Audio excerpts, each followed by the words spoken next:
Now it's time to install the Divi theme on your website. But really quickly before we do that, I want you to actually type in the URL of your website and just see what your website looks like right now. You can see I have a very generic site with just title and a description. And if I scroll down, there's some automatically generated posts and content. The reason I want you to see this is because after we install the Divi theme and activate it, your site appearance will change. So let's go ahead and get started.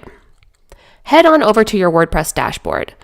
In case you forgot, that means you want to use the administrative link that we covered a few modules ago. Type in your username and password and click Login. Once logged in, you see your WordPress dashboard.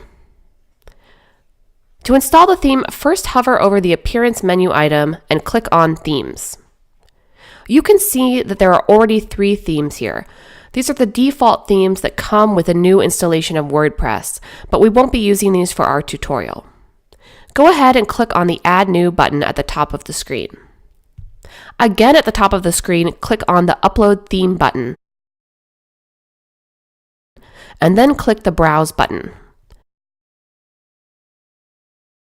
Select the divi.zip file from your Downloads folder, click Open,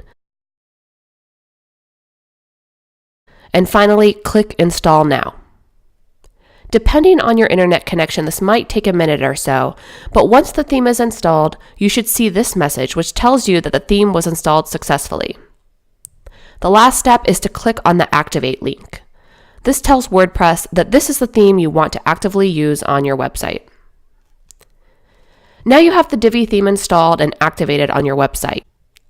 The last thing I want you to do is head back over to your website and refresh the home page. As you can tell, things look a little different now. That's because we changed the theme from the default theme to the Divi theme. Now this is nothing like we want the website to look like, so we'll be changing things up very soon.